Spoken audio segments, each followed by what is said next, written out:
Obrigado, equipe de louvor, que bênção, que tempo especial que a gente teve aqui. Pode se assentar, queridos.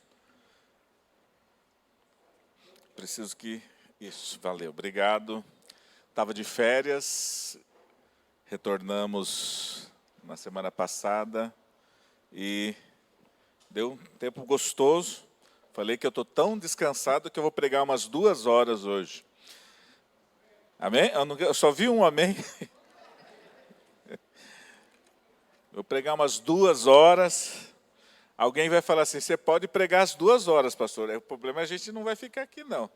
A gente vai embora. Então, eu sei que isso não...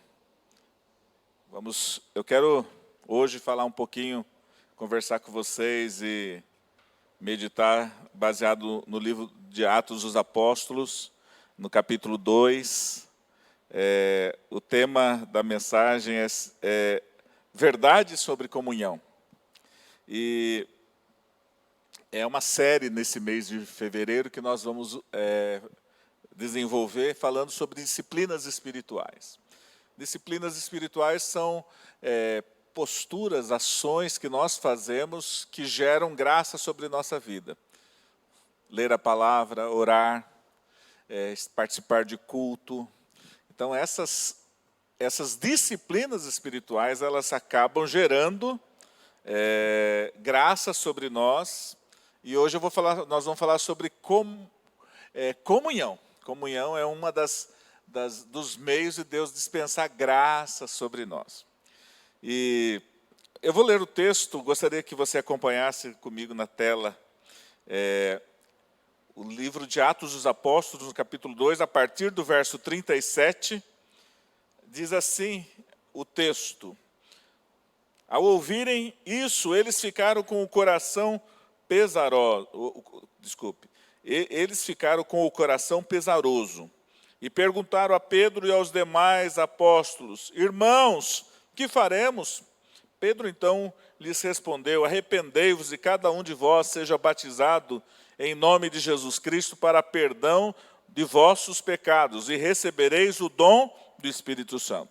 Porque a promessa é para vós, para vossos filhos e para todos os que estão longe, a quantos o Senhor nosso Deus chamar.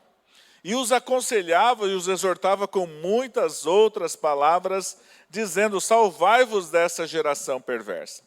Desse modo, os que acolheram a sua palavra foram batizados, e naquele dia juntaram-se a eles quase 3.000 pessoas. E eles perseveravam no ensino dos apóstolos e na comunhão, no partir do pão e nas orações. E em cada um havia temor, e muitos sinais e feitos extraordinários eram realizados pelos apóstolos.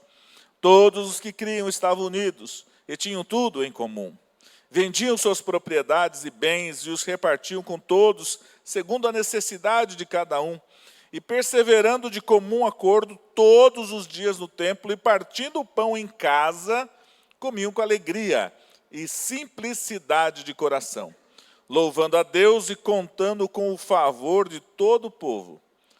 E o Senhor lhes acrescentava a cada dia os que iam sendo salvos. Amém? Amém, queridos? Essa é a turma da noite. A turma da noite já descansou de manhã, dormiu até tarde, comeu aquela macarronada com tubaína e uma maionese caprichada. Então tá animado para participar desse culto da noite. Ou não? Mais ou menos? Queridos, eu estive de férias e eu estava falando pela manhã que o meu celular, eu cheguei sexta-feira em Ubatuba, sábado ele quebrou. E eu fiquei sem celular. E a gente acaba ficando viciado em celular, né? Não sei quem é viciado em celular, mas eu vou abrir um centro de recuperação para viciados em celular. Eu acho que eu vou ficar rico com esse negócio. Né? Porque tem crise de abstinência, né? A gente tem crise de abstinência. A gente fica assim, o que eu faço agora? Né? Vou para o banheiro, cadê o celular? Não estou fazendo nada, cadê o celular? Mas foi muito bom para mim, foi muito bom, porque nesse tempo eu acabei por ler mas acabei vendo que é possível viver sem celular e acabei aproveitando melhor o tempo, e isso foi um descanso para a minha cabeça. E isso eu entendo que todas as coisas contribuem para o bem daqueles que amam a Deus. E eu quero dizer que ao ler um dos livros que me inspirou a trazer essa palavra, eu acabei ficando assim um pouco impactado. E eu falei, eu tenho que chegar na igreja, eu tenho que pedir perdão para a igreja, porque o termo comunhão a gente tem usado de uma maneira tão errada, ou tão fora daqueles propósitos que a palavra na Bíblia é colocado, que eu fiquei assim, falei, Senhor, me ajude a me arrepender disso, porque essa palavra é tão forte, a gente domesticou ela, a gente tirou dela a essência, e a gente tornou a palavra comunhão uma palavra trivial. E eu quero desafiar você hoje a restaurar esse valor desta palavra na essência que o texto bíblico traz. E não usar essa palavra comum, porque hoje vai ter um tempo de comunhão. Que quando você ouve isso na célula, comunhão, a gente sempre brinca, comunhão é comunhão, que é a hora de comer, é a hora do salgadinho, é a hora do churrasco, é a hora do bate-papo. Eu amo bater papo, jogar conversa fora, dar risada, contar piada boa, né, gente? Piada daquelas que não... fazer uma graça com os corintianos, aquela coisa deliciosa, né? Tirar sarro de corintiano. E... o pessoal não... Mas a gente transforma esses encontros, nós temos transformado esses encontros numa palavra chamada comunhão. E eu quero trazer um pouco de peso para ela, um pouco de robustez, para que a gente não fique achando que esses encontros é aquilo que a palavra de Deus diz, e eles perseveravam no ensino dos apóstolos e na comunhão. Então, eu quero fazer essa distinção nesta noite, porque comunhão ela tem menos a ver com você ir ao cinema assistir um filme de guerra, comendo uma pipoca caríssima do cinema. A gente vai para o cinema e às vezes a gente antigamente passava nas Americanas, enchia a mochila de pipoca, né? Antigamente, ainda hoje, né? E na hora de abrir os pacotes de salgadinho, faz aquele barulho todo, para economizar. Mas eu quero dizer que tem menos a ver com essa curtição. Vamos no cinema, vamos ter um tempo de comunhão, vamos ter um tempo gostoso. E tem mais a ver com aquele que está na guerra, que está lutando ombro a ombro com o seu companheiro para defender uma cidade, defender um país. Comunhão tem mais a ver com a guerra do que com o filme que você está assistindo sobre guerra. Tem mais a ver com você estar jogando o futebol naquele tempo difícil, onde os times estão disputando e o seu time está perdendo, e aí você vai para o vestiário, nós temos que virar esse jogo, nós temos que reverter esse quadro, porque o Palmeiras está arrebentando todo mundo, e nós estamos perdendo. Né? Corintianos, vocês sabem o que eu estou falando, santistas e flamenguistas, todo mundo sabe o que eu falo desse sofrimento que o Palmeiras traz sobre os times. Então, aí eu falo que o time, ele vai se reunir, vai trabalhar ali, vai falar assim, vamos vencer. Olha, você joga para mim, eu jogo tal, e aquela estratégia que você vai desenvolver para vencer. Isso tem mais a ver com comunhão do que uma curtição assistindo um futebol, comendo um cachorro quente e dando risada dos times e xingando os times, como alguns fazem aí. Eu quero trazer, então, essa ideia da participação ativa do crente na vida de comunhão e o que isso faz de diferença.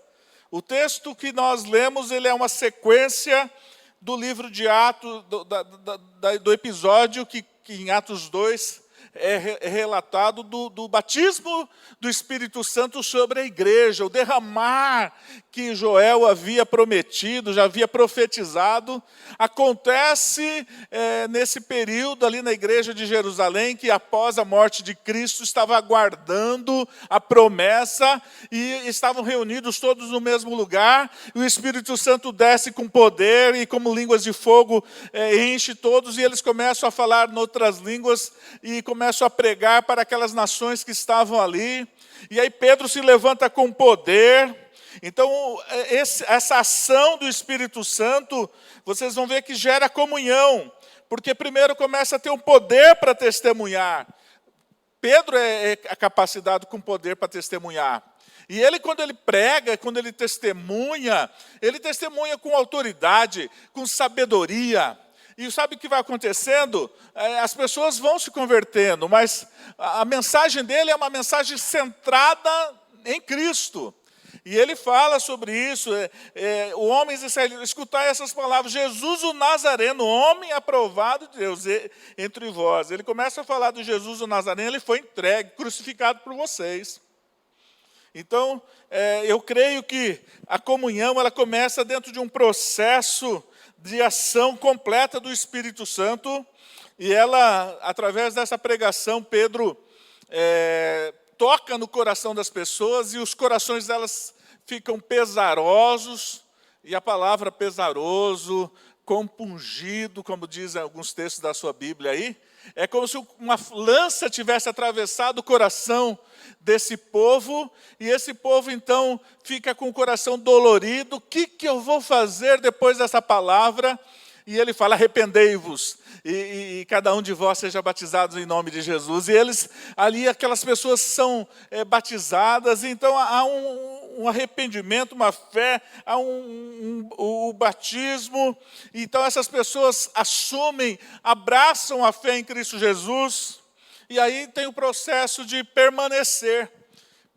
Então todo esse texto mostra todo um ciclo da vida cristã. E aí eu batizei, e aí o texto de Atos 2,42 diz, e eles que foram batizados perseveravam no ensino dos apóstolos, e na comunhão, no partir do pão e nas orações. E aí a gente vê então essa ação, essas atitudes que geram perseverança, e uma delas é a comunhão, e eu vou destacar ela do contexto real, do contexto total.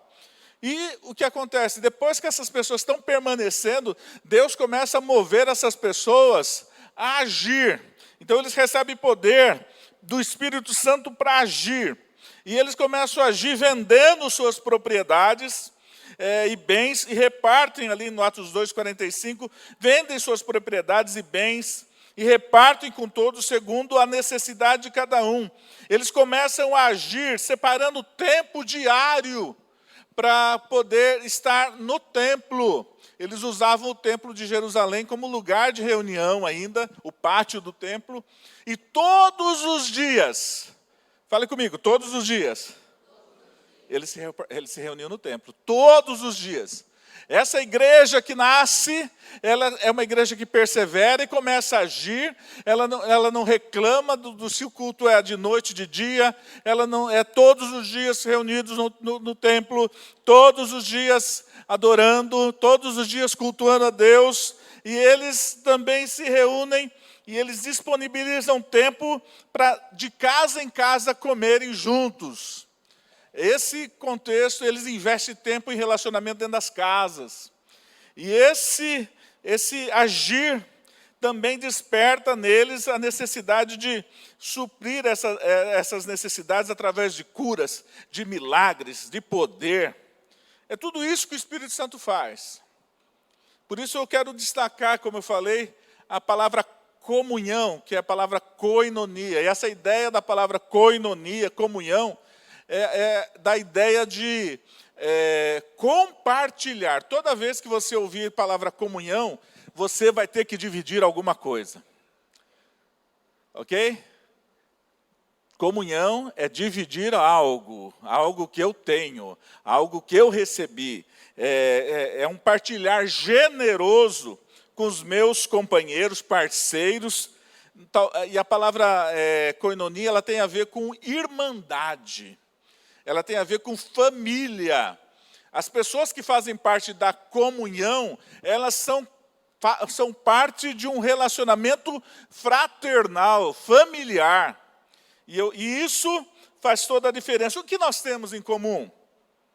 Quero que vocês pensem comigo. O que nós temos em comum? O que nós temos em comum? Hein? Temos Cristo, né? Esse irmão, meu irmão G, nós temos em comum a nossa família. Mas tem uma coisa que nós não temos em comum. De todos na casa, ele é o único corintiano. Todos na casa, ele é o único corintiano. A gente pode chamar que ele é a ovelha negra da família. Mas tudo bem, mas isso não impede a nossa comunhão. Deus é fiel. Eu estou usando essas brincadeiras, mas o que nós temos em comum? Eu posso ter diferentes times, eu posso ter diferentes pensamentos ideológicos de esquerda, de direita, eu posso ser uma pessoa mais culta, uma pessoa formada ou uma pessoa tão indouta, eu posso ser uma pessoa que tem uma condição social bem abastada ou não. Isso não importa para nos unir nesse lugar. O que importa é o Cristo que nós servimos. Está entendendo? Então é esse Cristo que nós vamos dividir, e é tudo que esse Cristo determina, que nos orienta, nós vamos fazer. Por isso, o 1 João 1,3, ele é muito interessante, quando ele diz assim: sim, o que vimos e ouvimos, isso vos anunciamos, para que tenhais comunhão conosco. E a nossa comunhão é com o Pai e com seu Filho Jesus. A nossa comunhão, ela é baseada e ela é firmada na pessoa de Jesus. Quem está entendendo o que eu estou falando? Eu tenho Jesus, você tem Jesus, então vamos partilhar Jesus. O que você aprendeu de Jesus, divide comigo. E o que eu tenho aprendido, eu estou dividindo com vocês. Amém? É nesse contexto que eu tenho Jesus, eu tenho o Pai. E em 2 Coríntios 13 diz: a graça do Senhor Jesus Cristo, o amor de Deus e a comunhão do Espírito Santo. Então, eu tenho o Pai, eu tenho o Filho e eu tenho o Espírito Santo. Eu tenho a Trindade habitando em mim, e esse poder, esse dom espiritual de pregar, eu estou dividindo com vocês, vocês vão dividir comigo aquilo que vocês têm recebido, e a gente vai vivendo em comunhão nessa partilha das coisas espirituais. Por isso que comunhão, ela é muito mais do que churrasquinho no final da célula, do que um momento depois de uma reunião de liderança. Isso é um tempo, uma social gostosa, é muito bom, é saudável, mas não vamos chamar isso de comunhão. Faz parte da comunhão, mas é muito mais. Comunhão é muito mais do que isso. E eu quero que a gente avance. Quem deve viver esta comunhão? A comunhão, você não pode ter comunhão com as trevas, você não pode ter comunhão com o mundo. A comunhão é entre os irmãos. A comunhão é entre as pessoas que conhecem a Deus. Comunhão é isso. Então, você não pode trazer alguém para a comunhão que não conheça esse Cristo. Você tem que levá-lo a conhecer Jesus para participar da comunhão. Tudo bem? Estão entendendo? É nesse contexto, é nesse sentido que a igreja é uma família multiétnica. E essa multiétnica se você olhar no contexto judaico, os judeus eram muito fechados. Deus quebra tudo isso e levanta Paulo para pregar aos gentios e trazer gente de toda espécie para fazer parte dessa igreja. E só Deus, através do seu Espírito Santo, é que consegue unir judeus e gentios no mesmo lugar, e eles partilharem do mesmo ambiente, e comerem das mesmas coisas. Gente, o judeu tinha um nojo dos gentios, mas quando a igreja de Jesus é estabelecida, isso tudo quebra. Porque a comunhão, ela é muito maior do que as diferenças entre nacionalidades, diferenças de pensamentos. A comunhão, ela trabalha todas essas coisas. Então, a igreja é uma família multiétnica prometida pelo Deus Criador a Abraão. Diz que para Abraão, você vai ser pai de muitas nações. E essas nações, né, vão ser bênção através de Jesus Cristo. E essa igreja foi criada através de Jesus, o Messias de Israel. Fortalecida pelo Espírito Santo de Deus, chamada para levar toda a criação. A igreja tem essa missão, levar toda a criação, toda criatura, a boa nova de que a justiça de Deus nos resgatou em Cristo. Sabe uma coisa que nós temos? Nós temos em comum o Pai. Pai nosso que estás no céu, não é isso? Nessa oração do cristão, a gente fala Pai nosso, não é Pai meu, né? É Pai nosso, porque também o pão é nosso, o Pai é nosso. E essa palavra nosso, ela dá muito a razão de ser de comunhão. Quando a gente olha para isso, eles se tratavam como irmãos, como filhos do mesmo Pai. Às vezes a gente olha para os irmãos, a impressão de que esses não são filhos do mesmo pai. Esse é um bastardo. Quem não é filho do mesmo pai é bastardo. Estão juntos aqui, mas é um penetra. Eles seguiam o irmão mais velho, viviam como a única família, numa comunidade de mútuo apoio, de apoio mútuo. Então, a igreja não existe, gente, para promover coisas pessoais. Ah, pastor, eu vim para essa igreja porque eu tenho um ministério e eu quero desenvolver esse projeto na igreja. Como é isso, pastor? Você não vai participar de uma igreja para desenvolver o seu projeto pessoal. Nós estamos aqui para somar, para ver o que Deus tem para esta comunidade e juntos trabalharmos em prol de um mesmo objetivo. Ah, mas pastor, eu tenho um chamado. Esse chamado tem que estar submisso à comunhão. Pode ser que seu chamado agora vai falar assim, vai ficar Por quê? Eu tenho um chamado. A igreja ela é um lugar onde nós vamos servir uns aos outros. Quem está me entendendo? Você não vai se servir da igreja, você vai servir uns aos outros, servir a igreja. Então, todos os planos e projetos pessoais precisam estar debaixo de um projeto em que você fala assim, Senhor, o que está para fazer aqui? Eu estava falando isso de manhã. Nem sei se era nessa hora que eu tinha que falar essa palavra, mas não existe especialista na igreja. Existem servos. Amém? Ah, mas eu sou especialista. E eu brincava, já falei isso várias vezes, que eu fiquei chocado, porque uma pessoa uma vez falou aqui que ela tinha sido chamada para ser baterista de bateria acústica. Bateria acústica é essa aqui. Mas nós tínhamos comprado uma bateria eletrônica. E ele falou, Deus não me chamou para tocar bateria eletrônica.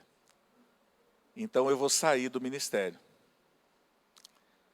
Especialistas são pessoas que querem desenvolver o seu projeto pessoal dentro da comunidade, mas eles falam, é desse jeito que eu quero.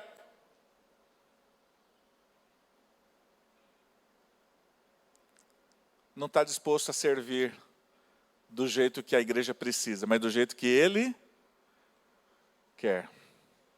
Quem está me entendendo?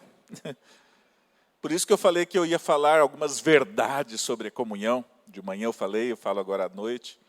E essas verdades, eu quero que elas incomodem vocês.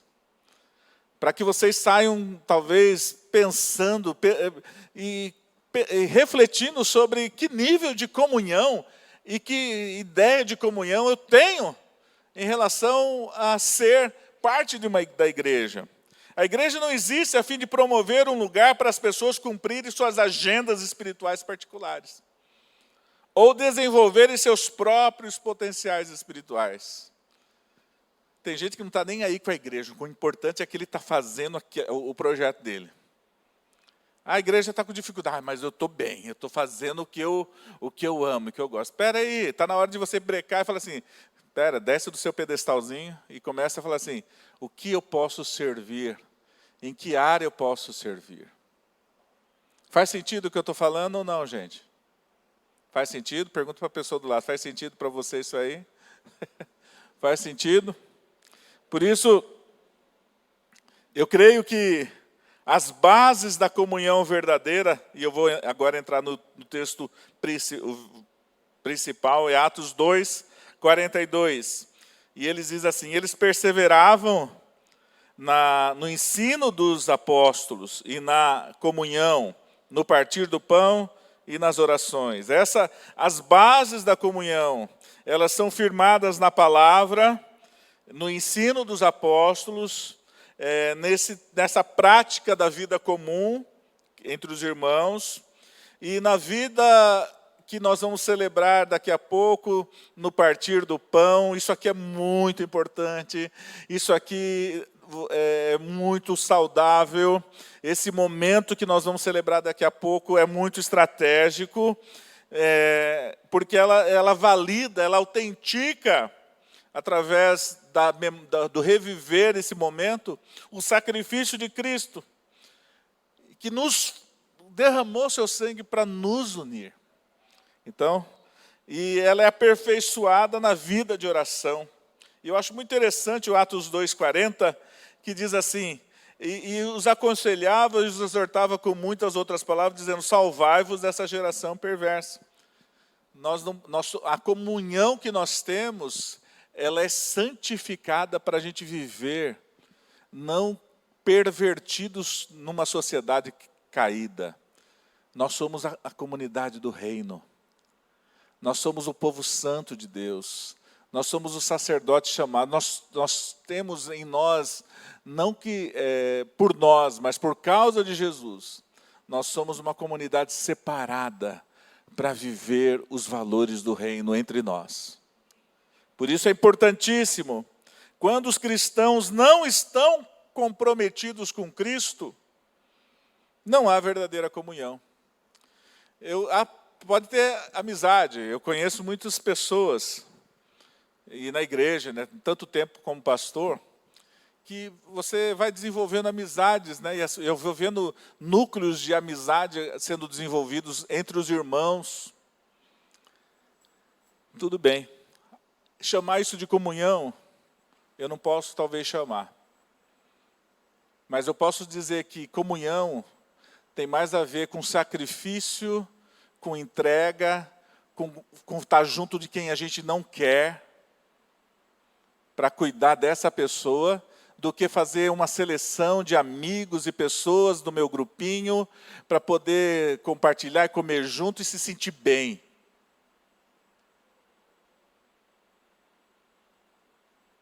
Está entendendo?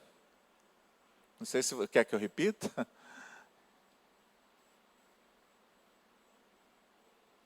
É legal estar com pessoas que a gente se identifica? Muito bom. Mas a comunhão, a gente gosta, né, de estar junto, tem a mesma faixa etária, né, pode ser grupos de idosos, grupo de mulheres, o que tem a ver a comunhão com isso, desde que algumas outras coisas aconteçam. Mas eu tenho visto muitos relacionamentos dentro da igreja de amigos, mas totalmente infrutíferos para o reino. São só pessoas que estão comendo churrasco e tomando refrigerante,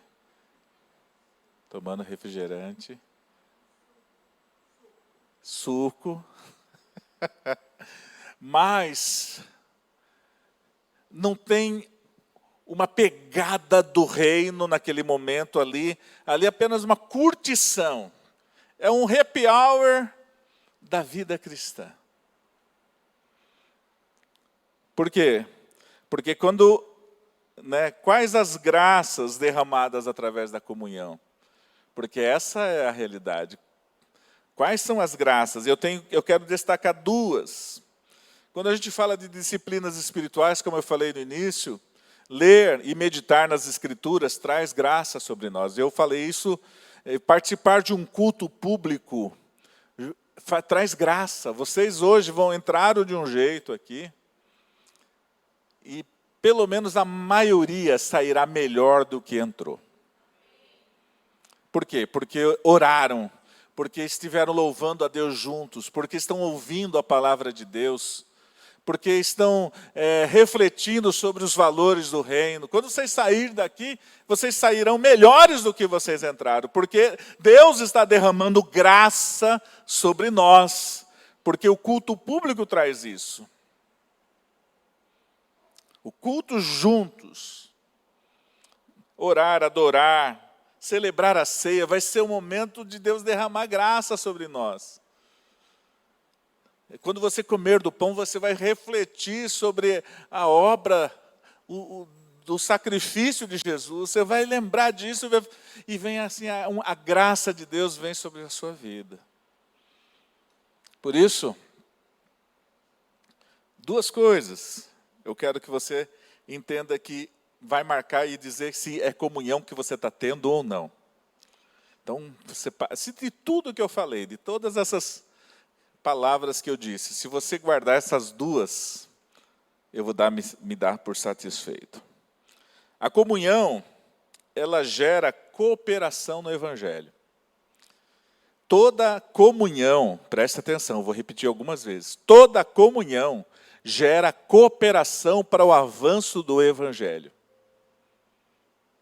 Elas são intencionais e elas são frutíferas para que o Evangelho de Deus expanda, se fortaleça. Então, quando eu olho para a história da igreja de Filipos, os filipenses, eles tinham uma relação de comunhão com Paulo, de tal forma que essa amizade entre a igreja e o apóstolo Paulo gerou o avanço do Evangelho. Eles eram cooperadores com Paulo nessa obra. Uma igreja pobre, uma igreja que não tinha recursos, mas Paulo sabia, eu tenho uma igreja do meu lado. E isso animava Paulo. Paulo se renovava ao lembrar-se, ele fala, quando ele lembra dos filipenses, ele fica alegre. Eu gostaria muito que você, quando se lembrasse da igreja, ou se lembrasse de algum irmão, isso te motivasse. Eu vou continuar. Eu vou expandir o reino de Deus junto com esse meu irmão.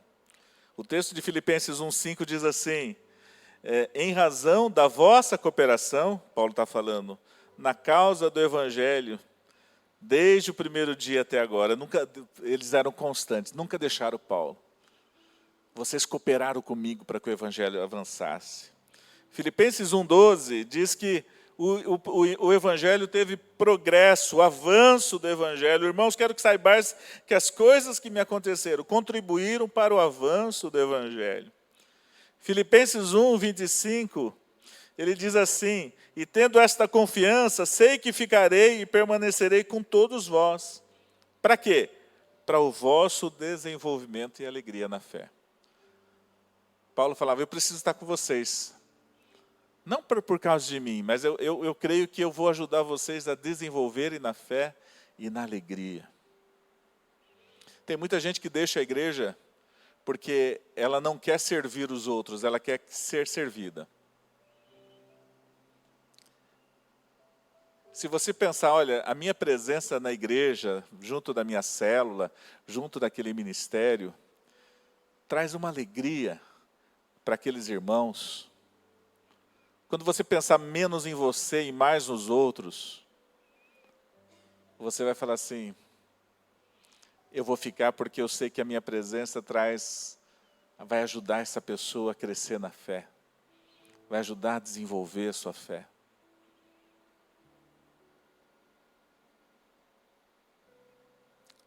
João 13:35 diz assim, nisto conhecerão que sois meus discípulos, se tiveres amor uns com os outros. Eu creio que quando a gente vive em comunhão, o evangelho cresce.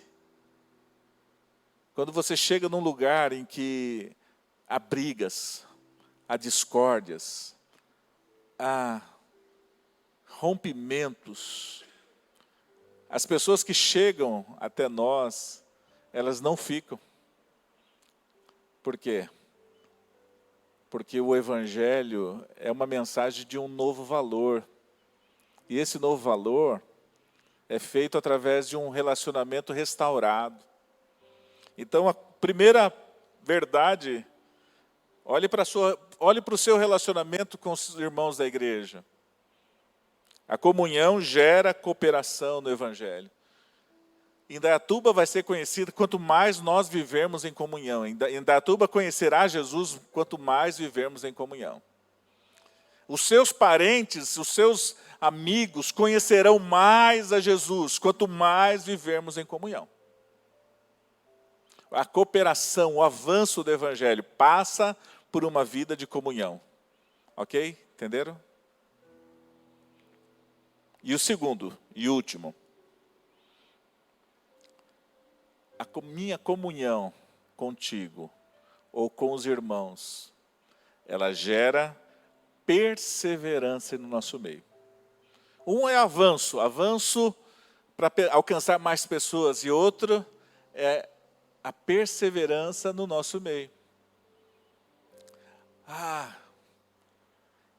Qual foi a última vez que você ligou para alguém que está se desviando do evangelho? E falou, faz parte da nossa igreja, faz parte da nossa célula. E você falou, estou sentindo sua falta, eu vou aí, estou orando por você, estou aí, vou te buscar. O culto começa às 6h30, 6h eu estou aí para a gente vir junto para cultuar. Olha, a célula começa terça-feira, às 20h em casa. Olha, estou passando aí. Olha, vamos tomar um café? Você está desanimado? Por isso, o texto de Hebreus 10, 24 e 25 revela isso. Pensemos como nos estimular uns aos outros ao amor e às boas obras. Não abandonemos a prática de nos reunir, como é costume de alguns, mas pelo contrário, animemo-nos uns aos outros. É uma jornada que nós estamos esperando, o Maranata que a gente cantou, ora vem Jesus, né? Mas enquanto esse tempo de Maranata não acontece, eu servi o quartel, eu fui servir na artilharia antiaérea.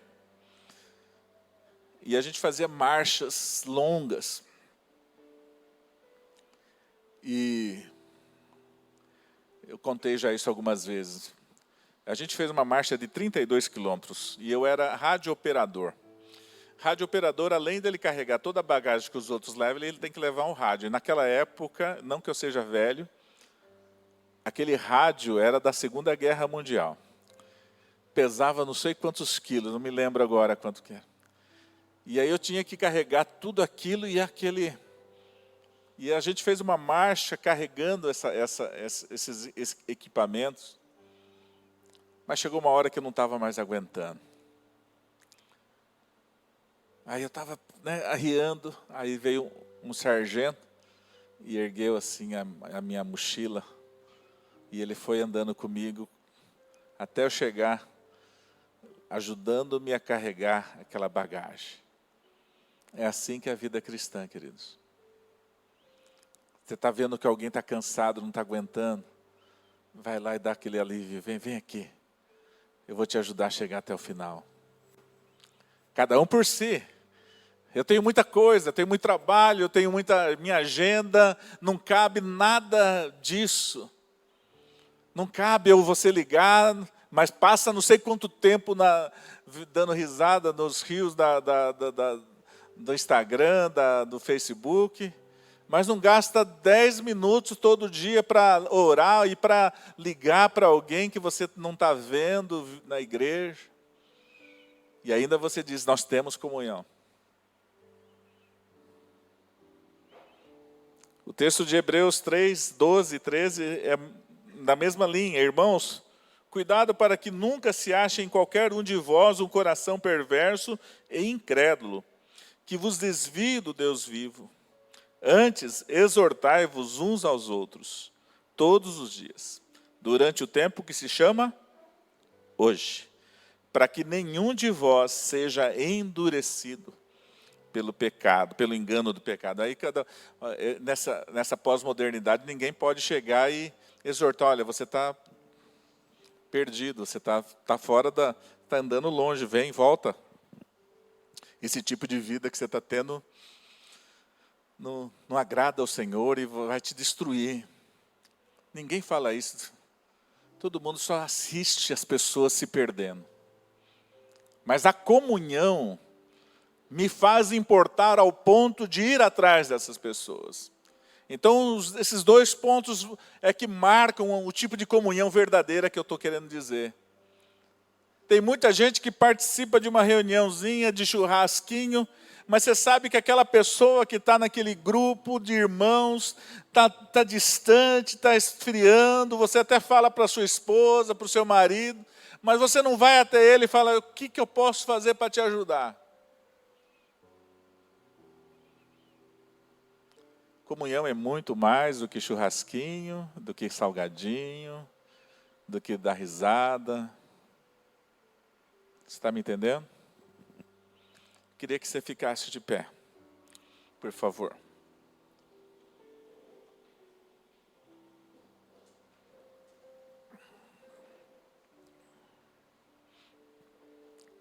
Nós somos uma comunidade de aliança. Não é uma comunidade de amigos, não é o Rotary Club, não é clube de malha. Mas, gente, acabei com esse negócio. Clube de malha não tem mais, né? Alguém faz parte de algum clube de malha? Sabe o que é isso? Você sabe o que é clube de malha? Oh, então você tem já... Você está velho já. Oi?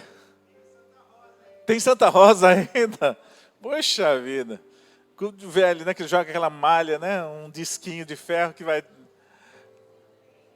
São os amigos do boteco. Espero que não sei se alguém tem os amigos de cerveja, de boteco, de encostar na barriga no bar e tomar aquela talagada e contar conversas. Não. Estou falando de comunhão. E comunhão é algo poderoso, espiritual, e que nós temos que avançar nesse sentido. A comunhão é algo que faz parte de uma aliança que eu tenho em Cristo.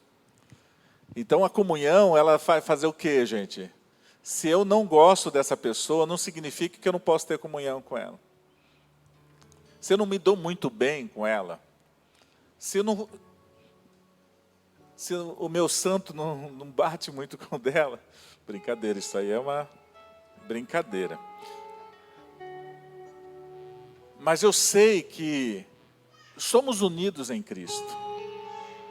O que nos une não são as preferências, se a pessoa é simpática ou não. O que nos une é a pessoa de Cristo.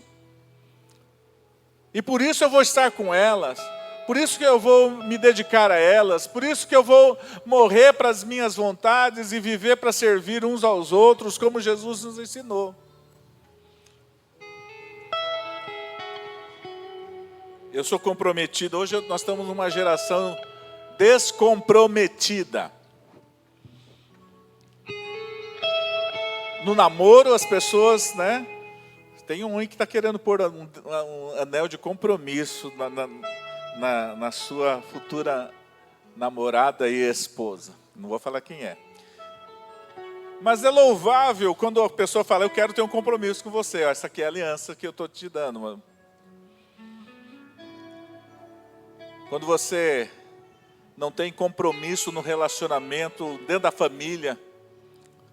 Compromisso na família é aquele compromisso de se entregar pela família.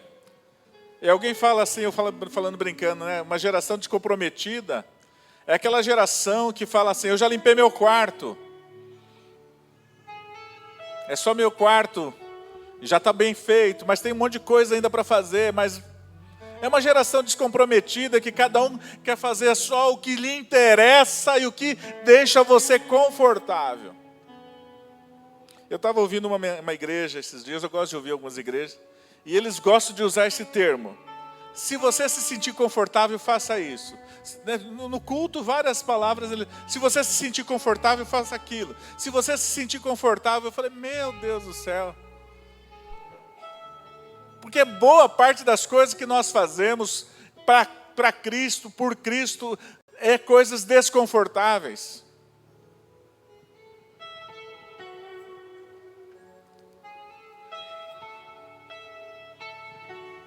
Você acha que é gostoso sair, deixar a sua casa para ir atrás de alguém que está longe? Nossa, você podia estar assistindo a sua TV, seu futebol. Não, Deus fala, sai da sua casa, vai até tal pessoa. É desconfortável, mas é bênção. Nem tudo que é confortável é bênção, mas muitas das coisas que são desconfortáveis são coisas que são edificantes. Por isso, eu quero abrir mão das preferências pessoais. Eu quero desafiar você, como igreja, a abrir mão das suas preferências pessoais, para que você tenha e veja as pessoas como Deus as vê, e faça as coisas não segundo a sua vontade, mas segundo a vontade de Deus. Eu gostaria que você, dentro desse contexto, colocasse amizades e simpatias por pessoas nos seus devidos lugares. Porque muitas vezes nós vamos ter que ir atrás de pessoas que a gente não suporta, humanamente falando. É gente chata, é gente que dá trabalho, mas a comunhão nos leva a isso. Está entendendo o que eu estou falando, gente? Faz sentido? Então, eu tenho que sair desse negocinho. Eu gosto das panelinhas de amizade. Tem que ter, é bom ter amigos, ter identificação para bater papo, tudo. Mas a comunhão não tem nada a ver com isso.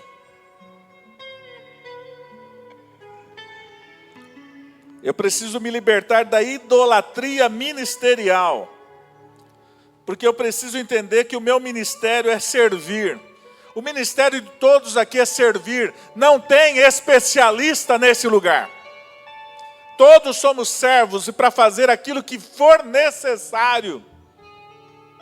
Se é para limpar o chão, vamos limpar.